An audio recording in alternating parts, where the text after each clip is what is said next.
Assalamualaikum warahmatullahi wabarakatuh. Shalom, Om Swastiastu, Namo Buddhaya, Salam Kebajikan, Salam Bela Negara. Perkenalkan, nama saya Muhammad Taufik Zureki dari kelas Filsafat 02 dengan NIM 23107132127. Kali ini saya akan membacakan terkait dengan penugasan baca, yaitu pengantar filsafat epistemologi.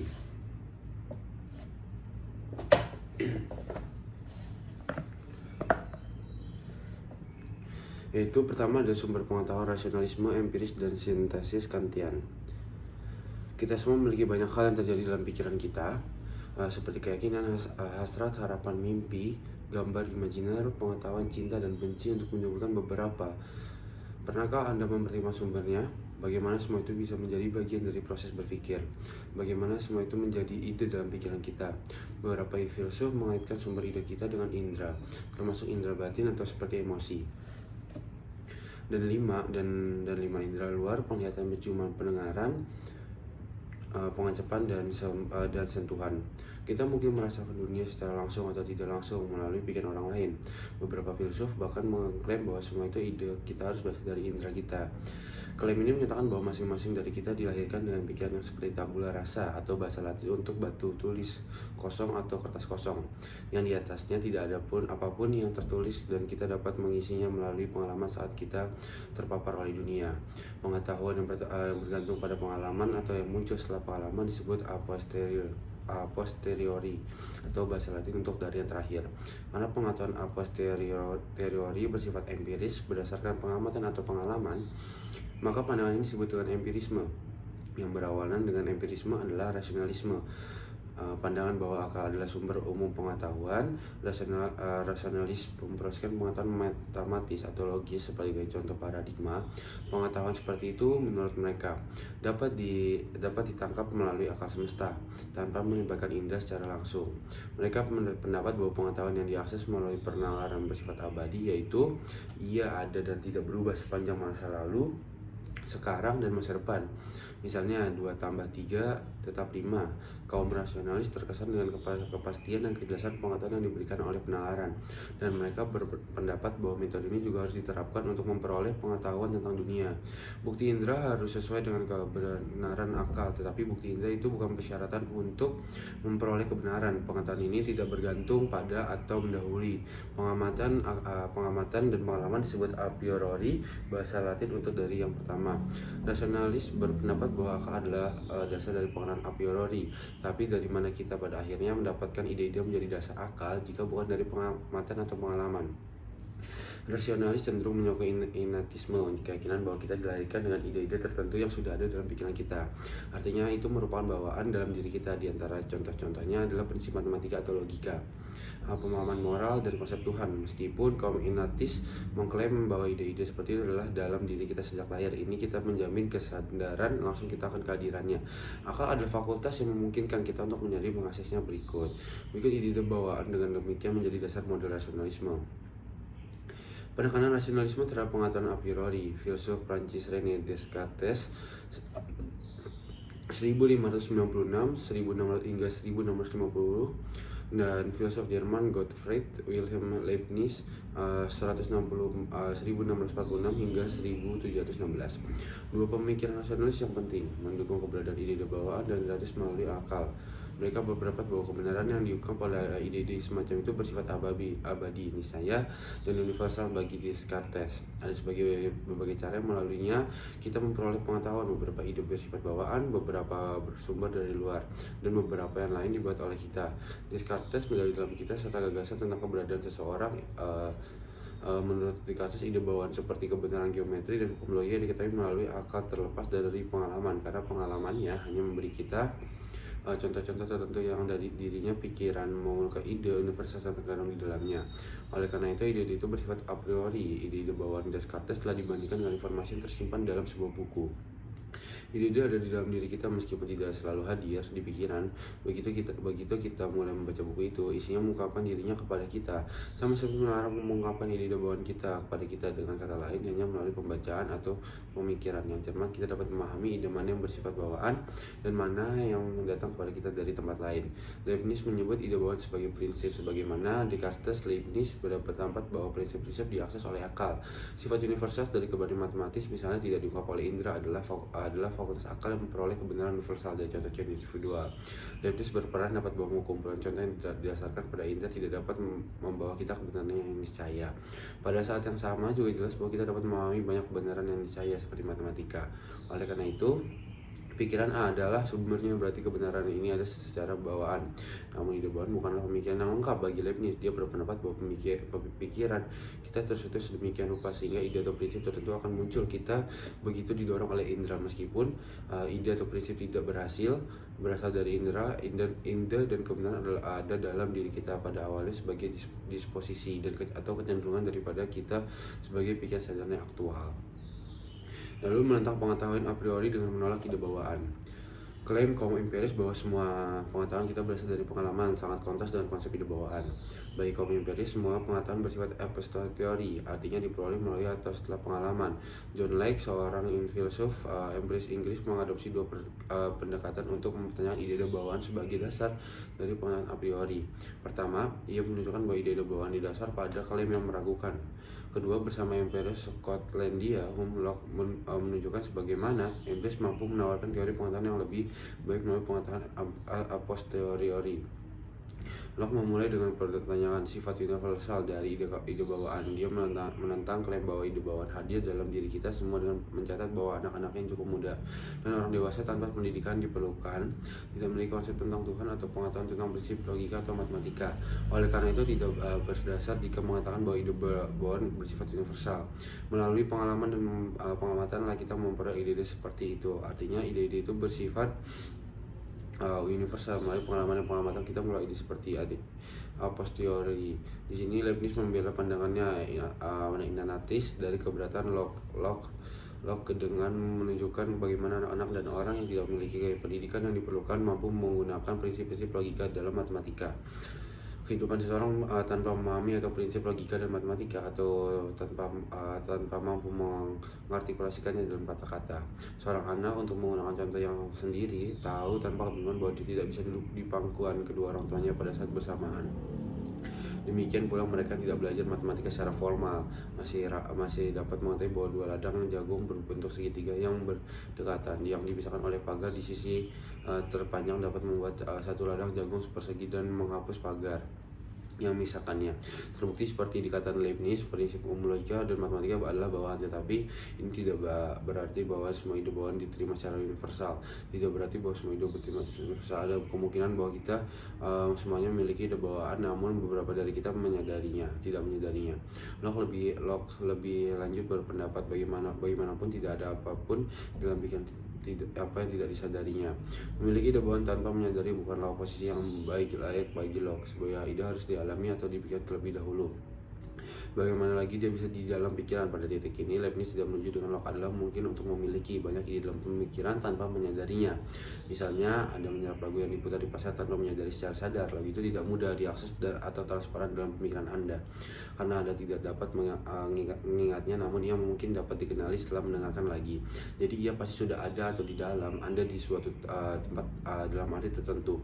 Demikian pula ide bawaan bisa ada di pikiran Anda, tapi Anda disadari kita dilahirkan dengan fasilitas untuk menunjukkan ide-ide bawaan ketika kondisi yang menguntungkan diperoleh kedukungan hadi, seperti ide-ide keindahan, keadilan, dan kebenaran matematis.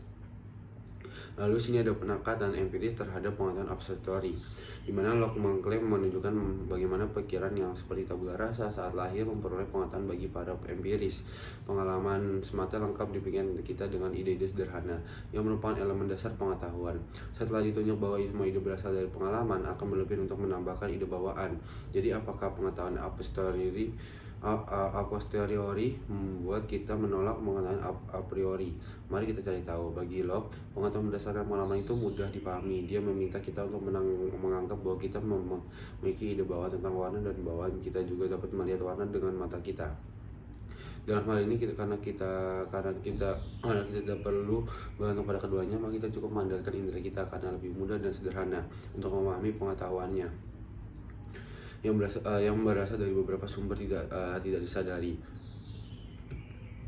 Di sini Locke menerapkan prinsip pisau cukur Occam yang menunjukkan bahwa bisa mungkin kita harus mengadopsi penjelasan sederhana daripada yang rumit. Penjelasan sederhana memiliki kelebihan dan berupa kekurangan rentan terhadap kesalahan dan lebih ramah terhadap pengujian daripada penjelasan yang rumit dan tidak menambah nilai penjelasan.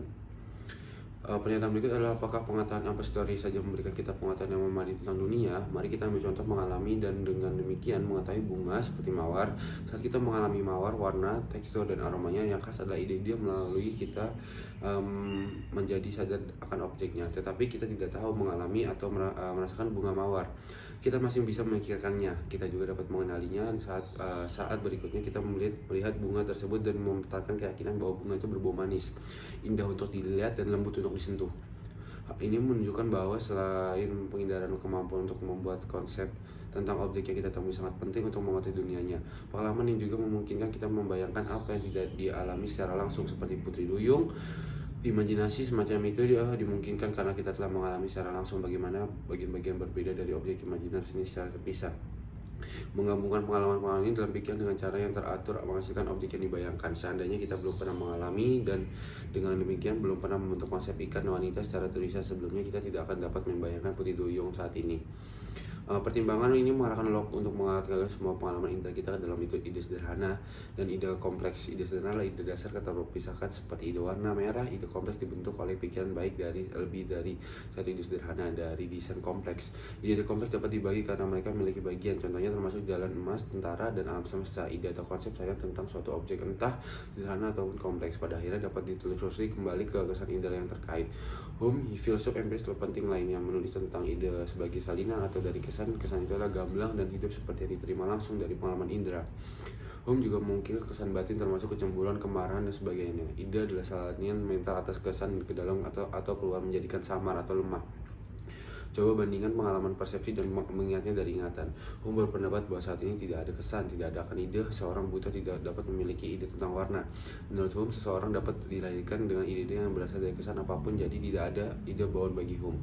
Namun dia setuju bahwa kecenderungan kita menghindari rasa sakit atau untuk mencari banyak kesenangan dan keinginan kita itu bersifat bawaan. Di sini saya berpendapat bahwa bahkan kecenderungan ini didasarkan pada dasar kesan indrawi kita dan ide-ide kreatif yang kita bentuk dari kesan itu. Kecenderungan mental untuk berulang kali mencari kesenangan atau menghindari rasa sakit datang kepada kita hanya setelah kejadian pertama terpapar salah satu sensasi itu. Berbeda dengan bagi Descartes, bahkan ide-ide Tuhan termasuk pengetahuan a posteriori bagi Hume, karena tidak seorang pun dari kita mengalami Tuhan secara langsung. Menurut Hume, tidak ada kesan tentang Tuhan yang tersedia bagi kita untuk membentuk ide sesuai. Tuhan tersedia bagi kita untuk membentuk ide yang sesuai dalam pandangan Hume. Imajinasi kita membentuk ide dengan memperluas pengalaman kita tentang kualitas yang baik di dalam orang-orang di sekitar kita. Mengingat bahwa bahkan ide tentang Tuhan dapat diturunkan dari kesan indrawi. Ini memberikan dukungan lebih lanjut klaim empiris bahwa semua ide kita bersifat a posteriori. Oleh karena itu, menurut Hume, klaim rasionalis tentang keberadaan ide bahwa pengetahuan seperti itu keliru. Lalu kekurangan teori tabula rasa adalah kelemahan teori tabula rasa. Kaum empiris dapat terungkap jika kita dapat menunjukkan bahwa tidak semua ide kita berasal dari kesan yang terkait. Namun ini tidak akan kita harus kembali ke teori nasal tentang ide bawaan. Seperti yang akan kita lihat, rencana adalah menjajaki alternatif ketiga. Ketika kehadiran konsep umum dalam kepikiran kita menunjukkan bahwa tidak selalu ada hubungan suatu antara ide dan kesan indrawi yang terkait. Misalnya kita melihat berbagai contoh warna biru di sekitar kita dan dari contoh ini kita membentuk konsep umum tentang biru. Konsep umum ini tidak disalin dari satu kesan tertentu tentang biru atau bahkan dicoret tertentu warna biru yang tidak dapat dilacak kesan indrawi yang terkait dalam kasus seperti itu.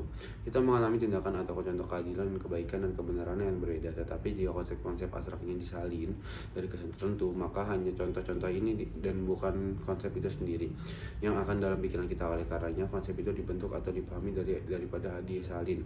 Demikian pula konsep-konsep relasional diwujudkan bukan dengan menjalin kesan-kesan yang terlibat. Faktanya tidak ada kesan sama sekali yang terkait dengan objek-objek rasional kita. Dalam hubungan seperti itu, kucing duduk di atas tikar selain Inggris yang terletak di antara Britania Raya dan Eropa daratan. 1 dikurangi 1 sama dengan 0 dan seterusnya. Singkatnya, pembentukan konsep umum abstrak relasional ini dalam pikiran menunjukkan bahwa aliran kesan yang tidak terputus tidak akan membentuk semua ide yang kita miliki. Alih-alih itu misalkan bahwa sejak lahir pikiran setidaknya sebagian dilengkapi dengan struktur atau arsitektur yang memungkinkannya memahami kesan mentah yang diterimanya, dan untuk memberikan konsep yang dialaminya tidak ada kontrapondensi atau sesuatu antara kesan dan ide. Ini menantang keadilan tabur rasa. Ini membuat bahwa kita membuat kita menemukan alternatif ketiga yang sangat diperlukan, yang dapat memfasilitasi pengetahuan yang lebih lengkap tentang dunia. Ini memerlukan persilangan antara a priori dan a posteriori. Kombinasi konsep dan objek persepsi, kesenggaran dan sifat langsung, sensasi, kesan, dan persepsi membuatnya pasti. Mari kita secara singkat membongkar ide ini. Pertimbangan apa kita bisa salah tentang sensasi kita secara umum dianggap bahwa sementara kita bisa salah tentang seperti apa dunia ini, kita tidak bisa salah tentang fakta bahwa kita memiliki sensasi tertentu. Bahkan jika Anda sedang bermimpi detik ini dan tidak akan buku dicetak di depan mata Anda, tertentu tidak ada yang menyatakan bahwa Anda mengalami sensasi tertentu yang menyerupai halaman putih dan font hitam dalam bentuk kata-kata. Oleh karenanya, sensasi itu kita pasti tidak akan dapat meragukan bahwa ia ada, namun kemungkinan bahwa terkadang kita tidak yakin bagaimana mengarterisasi sensasi tertentu. Misalnya, ada mungkin bahwa melihat mobil yang mencolok dan tidak yakin apakah warnanya hijau, metalik, atau abu-abu. Jadi Anda mungkin mengalami kebingungan dalam mengamati sensasi. Tetapi itu mengaruhi kepastian dan ketergantungan sensasi itu sendiri tentang apa yang ada di sini saat itu Anda. Filsuf Jerman Immanuel berpendapat bahwa agar persepsi kita masuk akal bagi kita, persepsi itu harus diterima dalam konsep yang ada dalam pikiran kita. Struktur memahami untuk memungkinkan pikiran kita memproses kesan yang kita alami. Kecuali berbagai sensasi mentah yang kita terima dan dari pengalaman difisikan ke dalam kategori pemahaman yang berbeda, kita dapat memahaminya. Menurut kategori ini bersifat transendental dan ia arti bahwa mereka menjembatani kesenjangan antara pikiran dan dunia. Mereka adalah struktur jembatan atau konsep tersembunyi yang akan bawa papan tulis kosong dan membentuk cara pemikirannya mengalami dunia. Tentu saja konsep-konsep itu juga membutuhkan masukan input objek, persepsi objek. Kesadaran langsung disampaikan langsung pada kita dalam pengalaman persepsi melalui indera, seperti pandangan kan yang dikenal objek persepsi. Tanpa konsep itu buta, dan konsep tanpa objek itu kosong.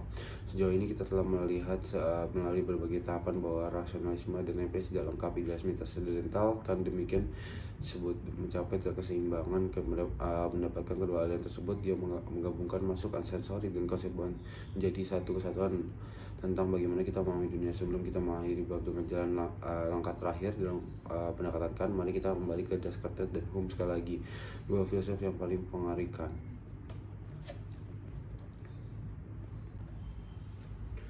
Pengetahuan sintesis a priori. Descartes berpikir bahwa akal saja dapat memberikan kepastian bagi semua pengetahuan manusia.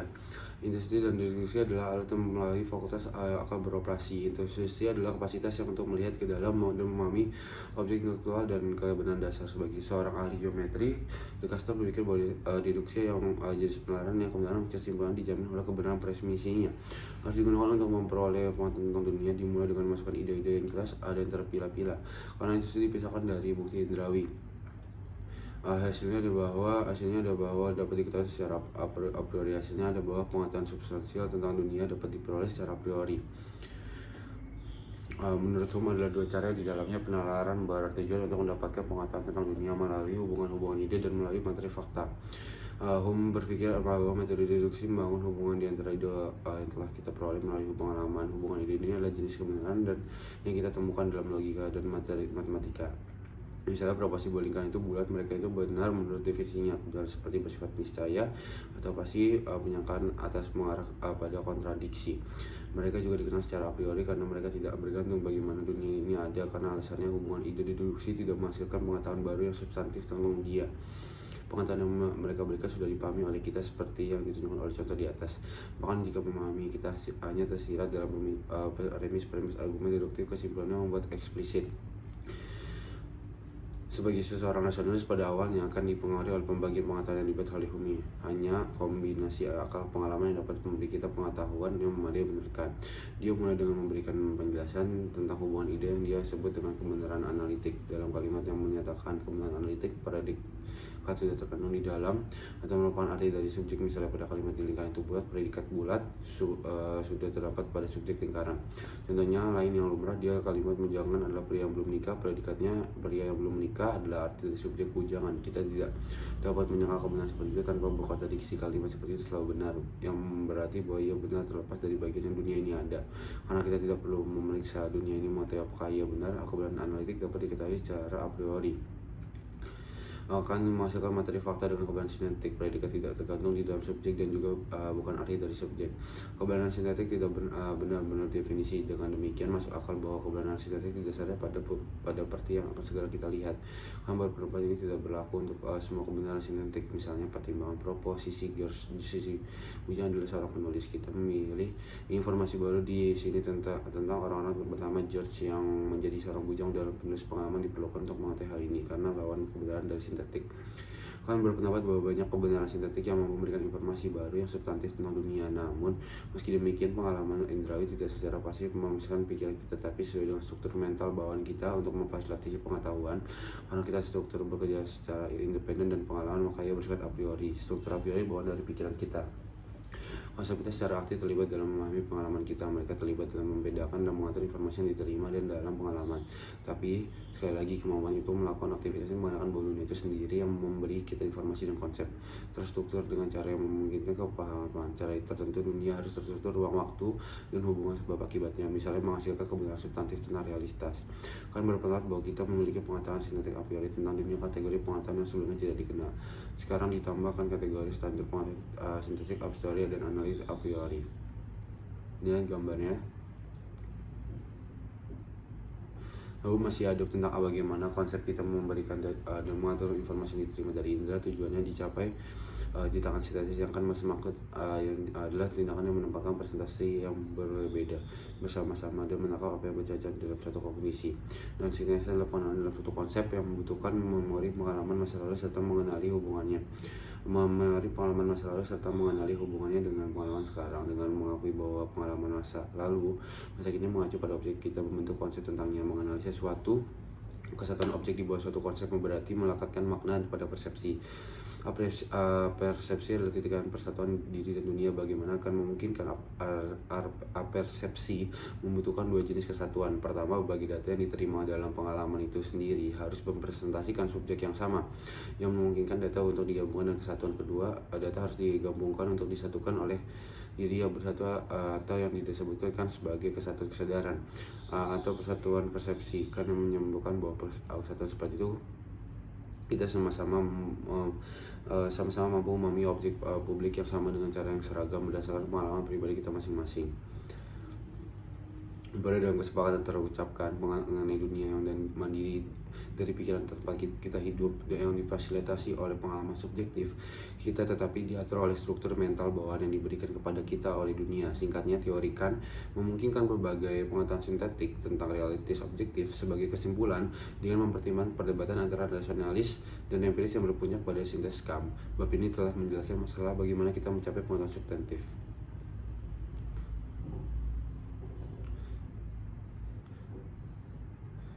Kota satu revolusi Kopernikan kan dalam epistemologi. Dalam Critique of Reason-nya, kami melakukan epistemologinya menarik analogi revolusi Kopernikus. Sampai sekarang dimensiunkan bahwa semua kognisi kita harus dengan objek, tetapi semua upaya kita harus menemukan suatu tentang objek secara a priori melalui konsep-konsep yang akan memperluas kognisi kita. Dalam asumsi ini tidak menghasilkan apa-apa. Oleh karena itu, mari kita coba sekali lagi apakah kita dapat tidak melangkah lebih maju terkait masalah-masalah metafisik dengan mengasumsikan bahwa objek harus sesuai dengan kognisi kita yang akan lebih sesuai dengan kemungkinan diminta oleh kognisi secara a prioriatis.